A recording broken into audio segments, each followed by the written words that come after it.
guys, I'm Caleb Birch and I'm going to be talking about the nature of consciousness.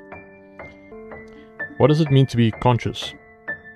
Consciousness itself is not the same as being self-aware.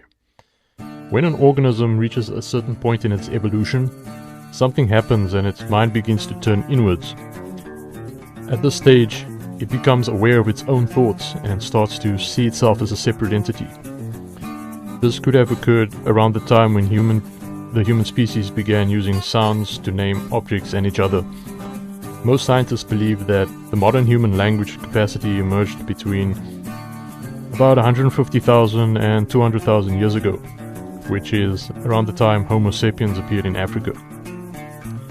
That being said, my opinion is that this emergence of self-identity is not identical to consciousness in the metaphysical sense. Consciousness does not merely refer to a creature which is conscious of itself and the world around it. Without consciousness, we wouldn't know what it's like to be anything, because there wouldn't be any subjective experience at all. There's a helpful thought experiment you can use to get a better grasp of the idea. Imagine what it would be like to be a bat. Now, bats are blind creatures that rely mainly on echolocation to navigate and hunt in total darkness. Echolocation works by emitting high-frequency sound pulses, which bounce or echo against the shapes in the area and return.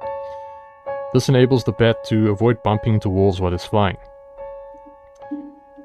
It's pointless to attempt to comprehend what that's like, because we are not equipped with the same sensory organs with which to compare experiences. We could get a closer approximation if we had to imagine the sensory experiences of another human, but even that is nuanced and greatly varied. It is not necessary to be intelligent or to be able to feel pleasure or pain or even to be human to have consciousness. Consciousness is pure awareness of yourself and the world around you. We have several types of senses that we use to gather information about the world around us. We also have an ability to control our attention and keep it fixed on internal stimuli. My experience in meditation practice has given me some insight into the nature of consciousness. When you meditate, it's important to avoid analyzing your thoughts and feelings. Meditation is different from contemplation. The goal is to focus your attention on the sensations that you feel while letting your thoughts pass. Listen carefully to any sounds that you hear without thinking too much about them. Look at the scene in front of you and try not to analyze the meaning of it. See it simply as colors with shades of light and dark. Feel your body as a cloud of sensations without ascribing meaning to it. When you tune into the basic level of what is, you're getting closer to consciousness. To reinforce the mental illustration I'm trying to make, you could try the following meditation exercise. Close your eyes as you sit upright. Breathe deeply as you focus your attention on your hands. Place your hands on top of your knees and just feel the texture of the clothing you're wearing. The only thing your attention should be on is feeling your hands. Is it rough or smooth? Keep it there for a few seconds and realize that as consciousness. We add labels to these feelings and sensations so that we can communicate them to others. But the labels themselves don't carry all the information that describes what those qualia are. To know what they are, one needs to be a human and experience the sensations as a human. To know what it's like to be a bat, one needs to be a bat. It was philosopher Thomas Nagel who in 1974 suggested that an organism is conscious if there is something that there is like to be that organism. Consciousness boils down to experience and intuition. Traits we often associate with consciousness aren't exclusive to human behavior. Consciousness is not identical to the decisions we make and should be viewed as separate from our sense of self. I believe there are ascending levels of consciousness.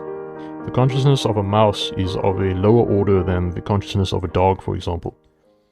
Human beings obviously wield the highest level of consciousness among the creatures of Earth. Within the human experience, there are also varying levels of consciousness. I'm sure you can name people in your life who you'd say are more on the animalistic side. These are people who clearly love themselves a lot more than they love others. One can also describe this mindset as very narrow and self-centered. When humans begin to evolve to a higher state, the difference lies predominantly in the brain.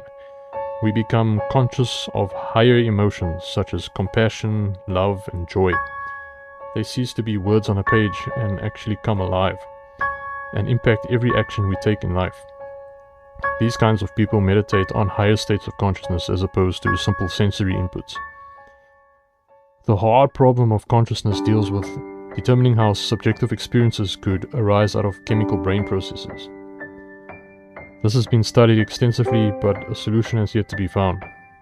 Consciousness involves being aware of your surroundings and your internal mental states. It allows you to perceive your external world by interpreting sensory information.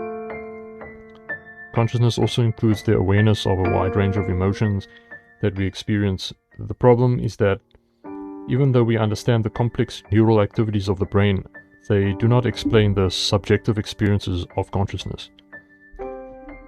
The approach of panpsychism resonates most with me. It proposes that consciousness is fundamental and that it is ubiquitous feature of the physical world. It may even be possible for simple matter to have some form of subjective experience. That's all I have to say for now about the nature of consciousness. I hope you enjoyed it and learned something new. I've put links to my book and newsletter in the description. Remember to like and subscribe. Till next time.